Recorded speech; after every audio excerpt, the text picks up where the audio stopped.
Sorority. House. Massacre. After a weekend with us, you're going to want to join this sorority.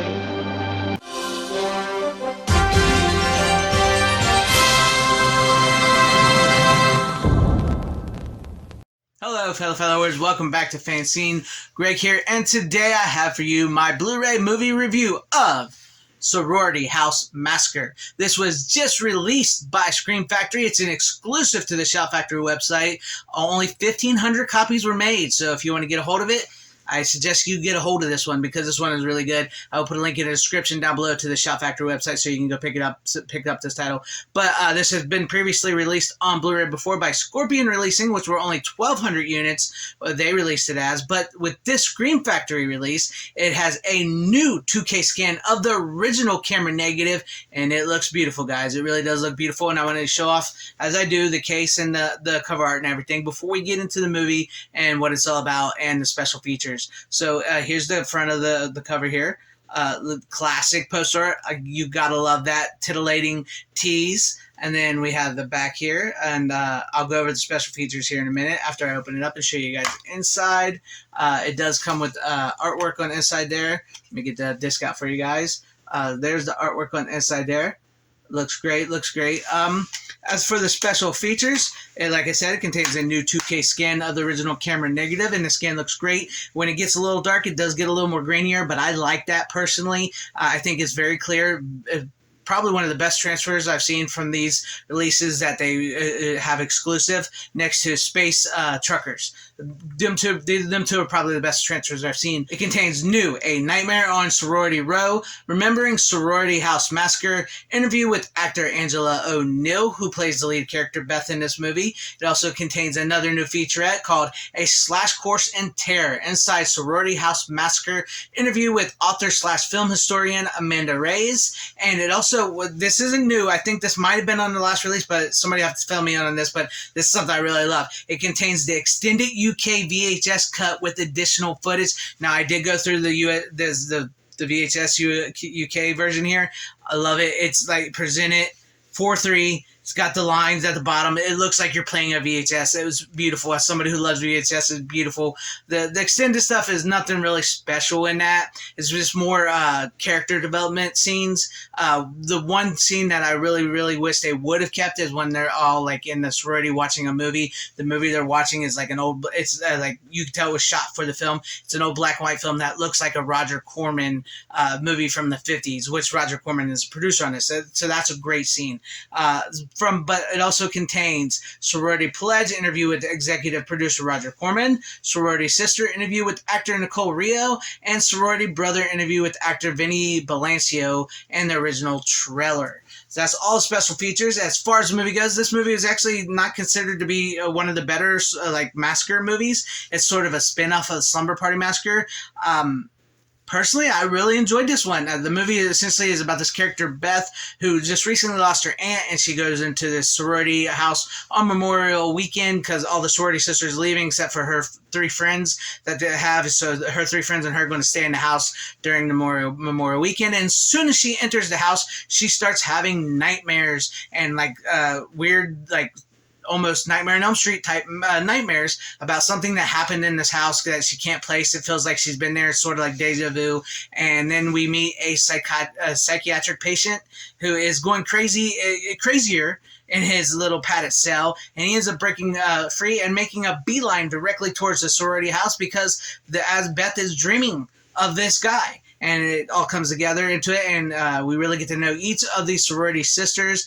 And, you know, by the time he gets there, so when he starts taking out the sorority sisters, you really feel for these girls, and you really feel for their boyfriends and stuff in the movie, too, because this movie does such a great job with character building and letting you know the character. That's what I really liked about it. See, I really wanted to go into this movie, you know, and talk to you guys about, like, oh, it's got boobs, which it does. It's got the nudity. It's got the girls, you know, getting naked, showing the boobs and everything. But this isn't much like Slumber Party Massacre or like the others, the sequels to Sorority House Massacre, you know, Sorority House Massacre 2 and Hard to Die, which are like straight TNA horror flicks.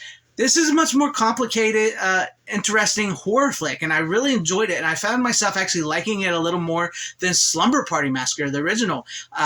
it's basically Halloween mixed with A Nightmare on Elm Street, mixed with Slumber Party Massacre, put it in a blender of the 80s. Just like pure 80s. Yes, it's silly, it's campy, it's cheesy, but it's good, silly, campy, cheesy. A lot of people, have kind of thumb their nose at this movie. I think that's a disservice to this movie. I think this movie is very underrated. It's got some really good scary scenes and intense moments. It's got some really great characters. The character of Linda, the main girl's best friend, she is awesome, and I kind of wanted her to be the final girl because I'll be honest with you, I thought Beth was a little annoying. The main character, I thought she was a little annoying. But she worked in the sense of what she was. And as far as like the movie, it's like the serial killer guy, like the Michael Myers guy. It turns out he's her brother, and like he slaughtered his whole family in the house before it was sold to a sorority. And Beth was the last remaining sister who he didn't get, and somehow they have a psychic connection. So when she entered the house, it triggered him and it triggered her, and it all beelined to this. And it's just a fun movie. I really enjoyed it, and I gotta say, I was really. I had never seen this one. I'll be straight honest with you. I have never seen Sorority House Massacre. I've seen the other Slumber Party Massacre and all those, and I've seen bits and pieces of the Jim Wynorski's Sorority House Massacre. Sorority House Massacre 2 and Hard to Die. Those movies are great. I'm looking forward to hopefully getting those on Blu-ray from Shout Factory or somebody soon. Please, please, please. But this movie, it's a really tight horror movie.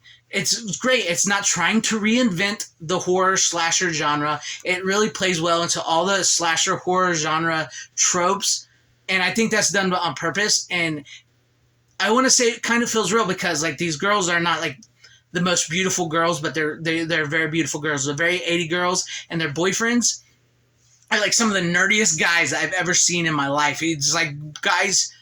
That's why it almost feels real. Like these are real girls because they're the girls staying behind a Memorial weekend at the house with their like boyfriends who are kind of like these nerdy guys, aren't really jocks and everything. They feel like really normal people, like you would know. Like if you lived in the 80s, these are kids you would know in college.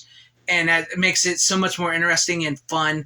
And when the killing happens and you lose a character, it really makes you feel it. And the killings are not really brutal. They're not like very over-the-top gore, practical effects heavy. It's just simple, straightforward stabbings. Just like boom, which is weird but it works because when Beth, the main character, has these dreams, they're very like Nightmare on Elm Street type dreams, like they're very supernatural, bleeding of the walls, Freddy Krueger type stuff sort of in it. And so like you get this surreal supernatural stuff like there, and then when it happens, when the killer gets there and the killing happens, like I mentioned, it feels much more real, much more like, oh crap, what this is. It makes it a little more scarier and stuff. And like I said, people will thumb their nose at this. They'll probably say, oh, it's cheesy, bad. It is cheesy, it is campy, but it's fun, and I really think it's good, and I think it's underlooked here.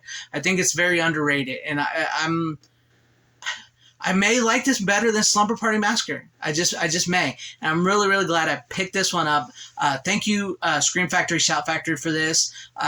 Man, I'm so glad for this. And I'm really hoping we get Sorority House Massacre 2 and Hard to Die, directed by Jim Wynorski.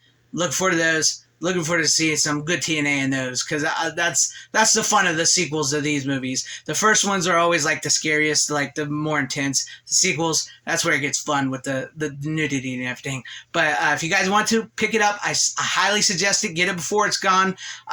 I think it's a good, cheesy, campy, fun 80s horror movie that's often overlooked. Check it out. Get it. Like I said, link in the description down below. And if you liked what you saw here, maybe consider hitting that like button, leaving me some comments, and let me know what you thought about the review, the movie, all that good stuff. Subscribing, hitting the bell for notification. If I earn your subscription, that would be awesome. Sharing the video out for everybody to see, or joining and becoming a channel member. Shout out to all my channel members. Thank you all for being a channel member here. I love you. I appreciate you guys. You're all awesome. And to everybody watching, thank you. Wherever you are, please have a great, safe, happy, healthy day, morning, afternoon, evening, and night. Always support physical media. It is the superior format. Godspeed.